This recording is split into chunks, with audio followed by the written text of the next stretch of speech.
the current regime is doing, the killings of our young people, the harassed and abductions of people, it is a clear sign that this government that is led by people who are known to have opposed any changes in this country is not up to any good in terms of respecting the rights of the citizens. The other clear sign, I want to summarize because there isn't really much time, is also the undermining of some of the gains in terms of socio-economic safety nets that have been implemented over the years by our previous leaders who have made it possible for many of our people, especially people from poor families, to be able to access education and be able to have a dream of social mobility. And I'm happy this funding model is one of the key issues to be discussed this afternoon, where this government, very myopic,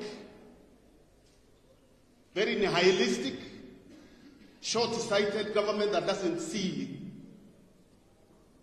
the value of preparing our young people to be able to play their role in this country by removing the benefits that have been there from the time of Kenyatta up to now. The only guarantee for poor people to be able to get jobs, to access opportunities, was that route of education. Now it is all being dismantled.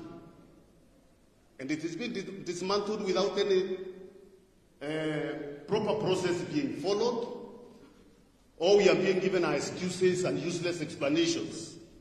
There is no country in the world that I want you to check all the education systems, even in the developed countries where there are richer people than a developing country than Kenya, where parents are required to finance from their pockets higher education.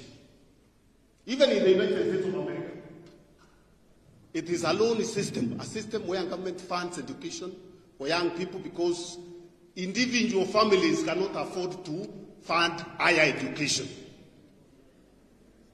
This is what happens everywhere.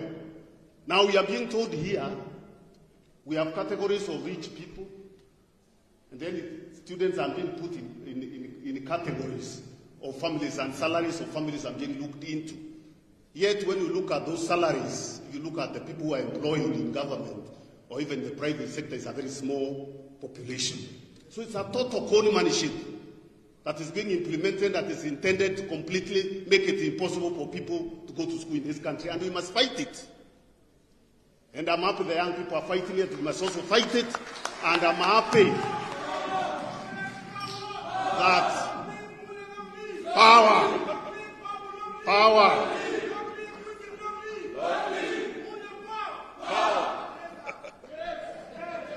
And I want to finish by saying that don't be cheated by public relations exercises or meetings where you are called for meetings in town halls to discuss something that has already been passed, that has already been implemented, that is already being implemented. They are just window dressing exercises intended to delay you in demanding that the old system that was guaranteeing everybody social mobility continues. And therefore we are totally, as Mio, totally opposed to this system that is intended, like many other policies that are being implemented by this government, intended to exclude vulnerable people, exclude poorer families from accessing education. And they did all the policies this government has been implementing that is making sure that the money is left with them kuendelea kupora vile wanapora.